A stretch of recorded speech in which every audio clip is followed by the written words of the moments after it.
Welcome back to the Four Podmen, the wrestling podcast we bring you each and every week on the Dynamo Podcast Network. Head over to YouTube, smash that subscribe and bell notification button. Audio versions of the show are available through Spotify, Apple iTunes, Podmen, wherever you pick up your audio shows. And if you'd like to contact the show, you can contact us on Facebook, the Four Podmen, and also on Twitter at TPodmen. Joining me today for a very special show on the anniversary of Brian Christopher, aka Grand Master Sexay, aka one half and also one third of Too Cool.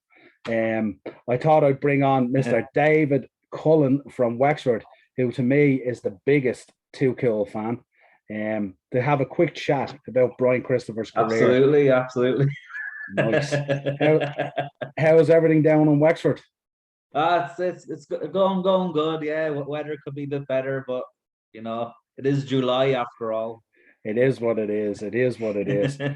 Also, if you'd like to check out, we released there last week a Collector's Corner episode with David, who he displayed some of the many too cool pieces of merchandise that he has. So check that one out as well. Give it a like and a share and all that kind of good stuff. Well, where do we start with Brian Christopher, aka Grand Master Sexay? I mean, I know he had an outstanding. Of course, we have to say, of course, he is the son of Jerry the King Lawler, born January the 10th, 1972. So similar age to myself. Of course, in Memphis, Tennessee. Where else would Jerry Lawler's son be born? Absolutely. Also, the honky tonk man, the connection there in terms of being the cousin. Grand Master Sexay, trained, of course, by the dad and debuted in 1988. Unfortunately, passed away July 29, 2018, age 46. Cause of death was suicide. Obviously, a very tragic event and stuff like that with this man. And of course, hit Jerry Lawler very hard as well, as you can imagine. But we'll celebrate his career here at the moment. We'll have a chat about some of the key moments and stuff like that. Started off in the USWA, spent 9 years in there wrestling with some of the greats that we know of the business, Jeff Jarrett, Bill Dundee, Tom Pritchard, the Moon Dogs, and of course had a rivalry with his own father as well in there. But in terms of your fandom of this man, it's all WWF and WWE, isn't it? Mostly. I did see some of his USWA stuff. It was available on Amazon Prime for a while. I don't know if it's still there now. Yeah, it was available on Amazon Prime for a while, so I watched a good bit there. I had some very good matches with Jeff Jarrett in particular, and hot stuff Eddie Gilbert and the others, and particularly with Jeff Jarrett. Really, really, really good matches there, which was it was good for him at the time because Jeff was being pushed on account of Jerry Jarrett, so it helped Brian a bit as well. He went on to be like, their world championship isn't really considered a proper world championship, unfortunately, but if it was, he'd be a 24-time champion. Pretty. Yeah, absolutely. It's fair to say as well, I mean, he had big boots to fill as well, didn't he? I mean, his dad's Jerry the King Lawler, you know what I mean? So there's obviously a lot of pressure on him there. And it's easy for our viewers and listeners when they think of Brian Christopher, they solely think of Grand Master Sexay. Yeah. But this man, but he had so much more to him. And if you're listening out there or viewing, you should definitely delve back into his career and have a look at some of the matches, because this guy was a proper wrestler, really. Yeah, he won so many championships in the USWA that he had to. He was when he was still playing the cocky heel, he carried him around on a little push buggy. Yeah. Like the joke was that he would say was that, like, oh, I have so many belts I can't carry them. Yeah, this was the old school. He was the USWA's equivalent of Kenny Omega nearly at the moment, kind of thing, you know, that kind of way. Yeah. Heads into WWF at the time, 1997 to 2001. What's your memories of him coming in? Did you solely become a fan when he was in WWF and obviously look back at his career? Yeah. It was mainly because of Too Cool, but I do remember him as Too Much as well. Like, I've gone back and watched a lot of Too Much stuff, but I do remember seeing them as well. Totally not interested in them at all, like back when they were Too Much, because The only thing I liked about him was that I always loved Jerry Lawler, and they were Jerry's team for a while. He managed them during their feuds and such, and that they actually King of the Ring 1998 is such a historic show for the Hell in a Cell match. But one thing that really gets overlooked on that is Too Much had a tag team match on that. One of my favorite comical moments ever in WWE was they had a tag team match with Al Snow and Head. It was so obviously it was a handicap match, but Too Much won the match, and Brian pinned Head to win the match. But in order to make it legal, he sucked a bottle of Head and Shoulders in Head to make it a legal pinfall. Oh, good Lord! Some of the comical stuff they come up with sometimes was genius at times. You know what I mean? Yeah, I really love that. But everyone forgets about that because it's always about the Hell in a Cell that night. So. Yeah. So he comes back then. I think June '99 on an episode of Heat. Talk to me about Too Cool. Oh, I don't know what attracted me to them because I wasn't a hip hop fan. I hated hip hop. I was never into the hip hop music or anything or dancing. So I don't know what it was about them. It's just they're the whitest guys, but they were trying to be black basically, and that was just that was the entertaining thing, is that they were so white, but they were using all this slang and that kind of thing. Yeah, so a big thing at first with them, but the gimmick really outweighed how good they were, and I really enjoyed their matches. Had some good matches when they first started getting a proper push as Too Cool was not until around October, November 1999. So about 3 or 4, they spent the first few months as Too Cool just on Sunday Night Heat and some of the other B shows. But then it was then around November 99 they started wrestling more on Raw, and particularly SmackDown, as Too Cool, and they had brief feuds with Edge and Christian and the Hardy Boys during that time when they were both babyface, and their matches were really good. I always remember them coming in, and it's like they were so outlandish and flamboyant, and the moves and the ring attire, and then of course you couple that with like the Worm, and then Grand Master Sexay going to the top rope and the goggles going on and all that kind of thing. I just thought they were brilliant, and it was interesting at the time because when they were in there was a lot of very serious tag teams in there at the time, so they kind of brought that little bit of comical stuff. I know Edge and Christian would have been doing a little bit of stuff, but in terms of a comedic tag team, they were just brilliant. And I always remember Brian Christopher, his facials were always brilliant when Scotty would point to him or there's something. He always and they were brilliant as well. Their timing at working the crowd was so crisp in getting the crowd going and stuff like that, and I just thought you look at the two of them in isolation and you would think, you wouldn't really put these guys together, really, you know what I mean? Because they were both so very different, even within the team, you know what I mean? But I just thought they were brilliant. What was your thoughts? I mean, obviously you latched onto them. What was your thoughts then? Rikishi, of course, coming in. That was good. That's what gave him that boost. Rikishi had been there for years, but I totally didn't recognize him at all because he changed so much from his previous gimmick. He was so different in it. He had a couple of different gimmicks, didn't he? And he was just so different in them. Then when he dyed his hair blonde, and he almost looked totally different, as silly as it sounds, because he changed his attire entirely as well. So he was almost like a pretty much new person to the company, to a fan's perspective at the time at least, and he just fit in so well very, very, very early on with them. Yeah, I remember when he started dancing, and I just thought he was just so cool. Like Rikishi had just great dance moves and great rhythm. For a big man, it was incredible. Yeah, absolutely. I don't know. It's just, I remember they get the shades, and the shades would go on and the whole lot and all. They were just brilliant. It was just fun and stuff like that. They were able to get almost anyone to dance with them as well. There's some you wouldn't remember were dancing with them. Chris Jericho danced with them. Eddie Guerrero danced with them. The Dudley Boys danced with them. The Hardy Boys. There were so many of them dancing that you forget how many wrestlers you wouldn't expect to ever do something like that. We're doing it. Yeah, it was nearly like a rite of passage, wasn't it? If you were paired up with them, you knew it was coming, and you'd have to do it. And it was always so funny as well, because I remember Chris Jericho doing it, and he looked so awkward. And yet Rikishi's such a big man, and he's so flown with the moves and stuff like that. It was just super cool. Obviously, May 2000, they pick up the tag straps off Edge and Christian, which I'm sure must have been a brilliant moment for you. Oh, absolutely. As still one of my favorite moments.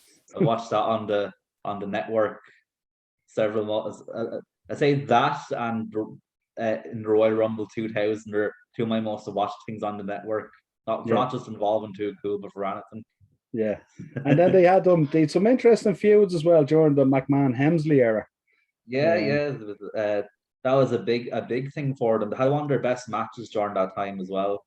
Was they came out to help Mick Foley and The Rock, and they had a big 10-man tag with them and the Radicals, the X and Radicals. It was really, really good. But that really helped them a good, because that was WrestleMania season as well. So to get a big boost like that, it was mainly Billy Gunn, Road Dogg, and X-Pac that they feuded with. They did. Rikishi got to be in the ring with Triple H, which was helped him a good bit as well. And that kind of went on to WrestleMania, but that was more of a Radicals thing then. Absolutely. Then 2001, Scotty gets a broken ankle and he's sidelined, and Brian is paired up with Steve Blackman. Was this, were you still following Brian at the time? Oh, definitely. Yeah. It was funny. It was strange but funny. But because Steve was always reluctant to do it. A lot of people hated it because he was well respected as a big martial artist, and he was very good in the ring and a hard man, well-known hard man. So some people liked it, some people didn't, because they didn't think it was right for him. But I thought it was funny while it was there. It didn't last too long. Yeah. But it was funny while it was there. Yeah, it was an interesting pairing, all right. Then he gets into a little bit of bother between the US and the Canadian border in terms of conveying a few drugs, if you like, and sort of drifts away for a while, you know what I mean? Comes back then in the WWA, doing some work again with Jeff Jarrett for the title, but lost it again. What was your thinking then? Sort of spent a bit of time then in TNA. I've watched a lot of his TNA stuff. He was there for the first 2 years, on and off now, but he was there quite a bit because they didn't have proper contracts at the time. They were only kind of paid by appearance, but they still used him quite a bit. And he was really good at the beginning there, really, really good. He was actually given main event status at the beginning. Well, he certainly, I mean, as we alluded to in the beginning of the episode, this guy was a solid worker. Like, I mean, this guy could wrestle. You know what I mean? It's just, again, people are kind of sheltered by the fact of the goggles and the Grand Master Sexay. Yeah. But this guy could shed himself of all that stuff and go in there and put on a very good match when needed to, especially in the title picture. In the early days of TNA, he had really good matches with Jeff Jarrett and R-Truth and Scott Hall, and some really, really good matches. So and even then, he was still doing the Grand Master Sexay stuff, but he had turned heel, and obviously he wasn't able to call himself that either. He was just Brian Lawler or Brian Christopher. Yeah, he switched between the two, and he still did the Grand Master Sexay stuff just as an up you to the fans kind of thing. And he was still really good wrestling, putting on really good matches, because he wasn't dancing around during the matches. He just kind of did it on the way out as a mocking thing. And then when the bell rang, it was go time, and he was putting on really good matches. So I always found it a shame, probably a little biased, but I always found it a shame that he didn't get to be the NWA World Champion during that time, because he would have been good with it. Yeah, absolutely. April 2004, re-signs for WWE under Jim Ross, who was kind of head of talent relations at the moment. What was your thinking this? You must have been rubbing your hands saying that I got him back. Here's the thing with that. I had very mixed feelings about that. I was elated with that. I missed that episode of Raw he returned on, And as my friend Sean called me up and said, "Oh, Grand Master Sexay was on Raw. He was against Kane." And I was like, "You're BS." And no, he wasn't. And then and it so happened that Sunday Night Heat was on that week, the same week, and he ended up being on that. So that's where I saw him come back, and I nearly wet myself. I was Yeah, so absolutely. happy, but I don't understand almost like they really had no plans for him. That was Jim Ross's last duty in his position as talent relations, and it was a favor to Jerry Lawler. Yeah. So it's almost like he did it without permission. They weren't happy with him that they brought him back. Yeah, because certainly Johnny Laurinaitis came in and he corrected it. If it was an inside favor, there was zero plans with him. He had 4 matches back. He wrestled twice on Raw with Kane and Christian, lost both of them within 2 minutes. He wrestled 2 matches on Heat, one against an enhancement talent, which he won. And then his last match was with Lance Cade, who was also gone, unfortunately. Yeah, but he lost to him as well. And then he was, I think it was at a house show maybe over the week when he showed up a little bit late to the show, and he was told that his services weren't needed anymore.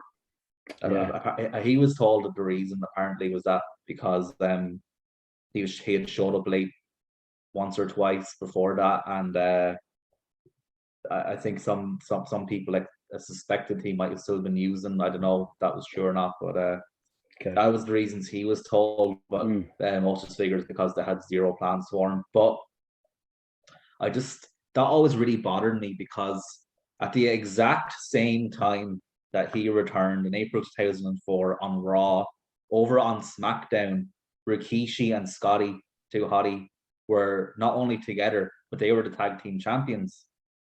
And 3 weeks into his return, Grandmaster's return, Rikishi and Scotty lost the tag team titles on SmackDown. Literally that same week, Rikishi went down with an ankle injury, and he was supposed to be out of action for a few months. He ended up getting released during that time because it was he refused to lose weight, I think it was. But so he got injured literally, while Grandmaster was still there for another 2 weeks. I don't know what was stopping them from sending him over to SmackDown, or even putting him there at the beginning. But if they didn't, for whatever reason, they didn't put him there at the beginning, they could have at least sent him over when Rikishi got injured, and he could have just been with Scotty. Yeah, absolutely. That would have made a lot of sense. Yeah, and then they didn't do it, and I don't know why, and it still really bothers me. I think I remember back in that time, I think there was a lot of tunnel vision between the shows. I think like you had people so focused on Raw and so focused on SmackDown that the two didn't kind of meet. And it was just, I'd say they probably just didn't even think about it. I'd say they literally didn't think about it. And then when they did probably think about it, he had been released again. I know, it was stupid. It was so stupid because he even came out to the same theme music they were using over on SmackDown, and Scotty went nowhere after that. As soon as they lost the tag team titles, he got a win here and there, but he was mostly losing. Yeah, I'd say the bump off the nostalgia effect would have been huge, especially with the fan base. Yeah, it would have, and they were so low on tag teams at the time as well. They had, Rikishi and Scotty even lost the tag team titles to a makeshift tag team, which was Charlie Haas and Rico. One of those random makeshift tag teams that no one remembers today unless they watch it and they pop up on the network, and it just so happens to be what they were watching. Just a far cry from Team Angle. Yeah. Zero tag teams, and they could have had it, and they just didn't. And to this day, it still really bothers me. Really does.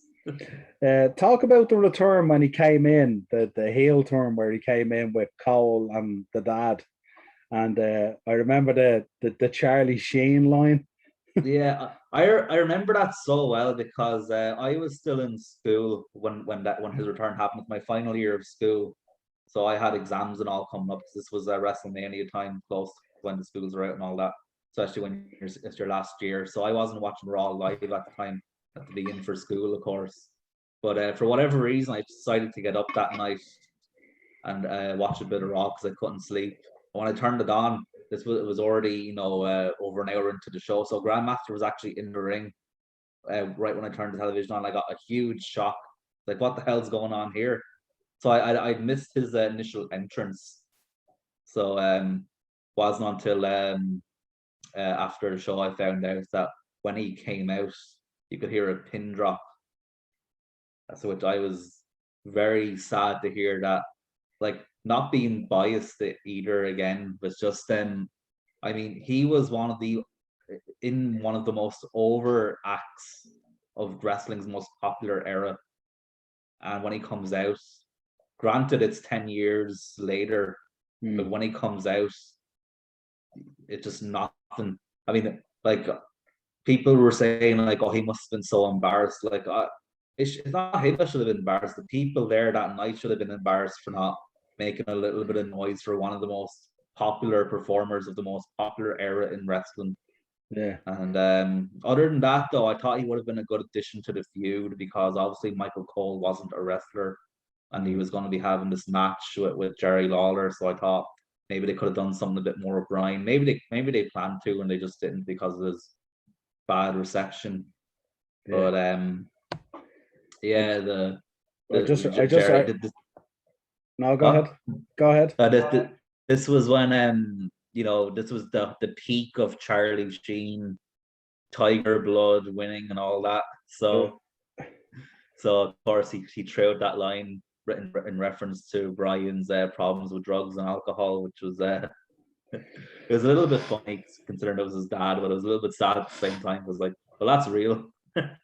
Yeah, it's what we know today. It was a bit close to home, wasn't it? Really, when you think about it. But what a line to deliver! A bigger screw up than Charlie Sheen, and I'm there going, "Good Lord!" Returned January 6, 2014. Appeared on an old school edition of Raw, where he re got together, obviously as Too Cool against 3MB in a 6-man tag team match. That's one of my favorite moments in history of wrestling. One of my favorites, absolutely. I was so excited for that. That's something else I remember really well. I remember when they announced the old school Raw the week before, they had done a highlight clip of who was going to be there, and they showed a 2004 clip of Rikishi and Scotty.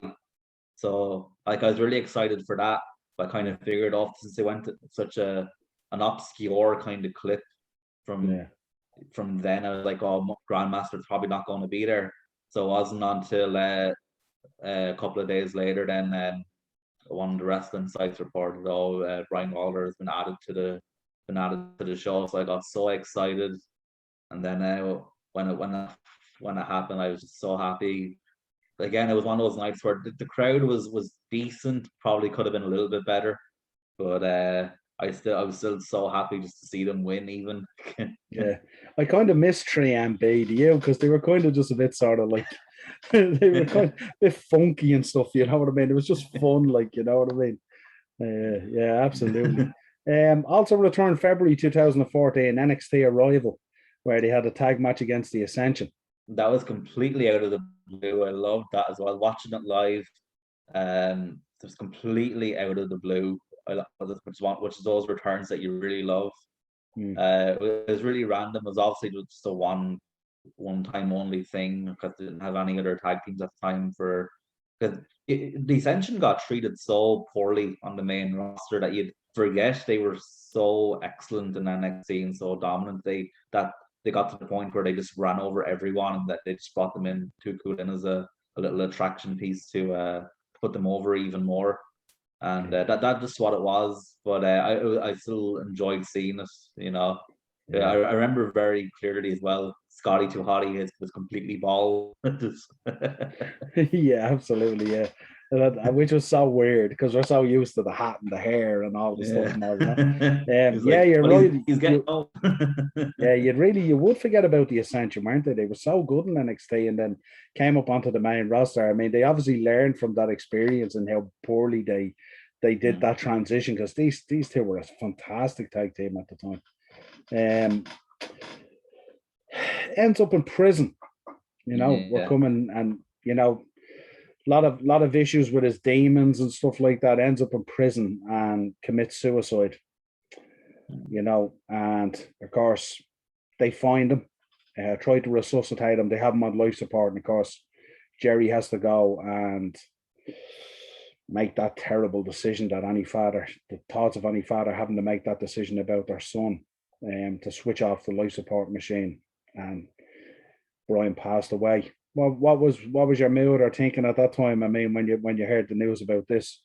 Uh, that was one of the ones that really hit me. Like I didn't cry when Eddie Guerrero died, even though I loved him so much. I didn't cry when Chris Benoit died before I heard about the reasoning behind that, or Randy Savage or Ultimate Warrior, any of those really big ones.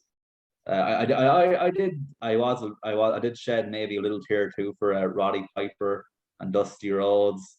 Little tears, so that I did love them. But Grand Master Brian was one of the ones that really I was very upset about that. Very upset. I found him very nice when I met him. I think he was here for a main stage show. He was at a Comic-Con. Yeah, he did. Cool. Yeah, he was at a few things. Yeah, he was doing OTT. Had him and Scotty for a show, and there was a Comic-Con that same weekend. They ended up doing that as well. Yeah, I always remember I spoke to him at that Comic-Con, and I just found him. He was very endearing, you know what I mean? Like it's hard when you look back on these guys, how it's hard not to like them, you know what I mean? Because like they filled us with joy, you know what I mean, and fun. And I always remember the antics they used to get up to in the matches and stuff like that and all. And it was just, you know, I'm sure it must have hit Scotty hard as well, you know what I mean? Because Scotty as well, another great guy out there, shout out to him, you know what I mean? And I actually thought when they were both down in NXT, I said these two guys would be ideal down there as trainers in terms of looking at kind of character development and stuff like that. That's where Scotty is today. Yeah, Scotty's down there doing an outstanding job down there at the moment. Scotty and Grandmaster were actually never really that close. They didn't consider themselves proper friends or buddies. They only traveled together when they had to. They had their own kind of crowds they ran with in the back. So he in fact I believe actually even got into a bit of a heated exchange in Dublin as well at one point that same weekend as well.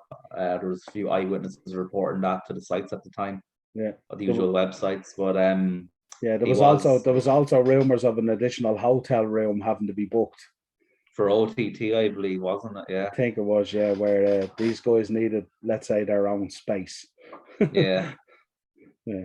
But I was only a few weeks after. Like I heard that, and I didn't hear that, you know, because I loved them so much. But a few weeks later, they were doing another show together somewhere in the States, and Grandmaster posted a picture of them together, and they were all smiles. So it looks like they at least put that behind them, which was good. But Scotty, he did put out a nice little tribute to him on his socials when he passed, saying that like they weren't the best of friends, but you know, they were too cool, and he would miss them dearly.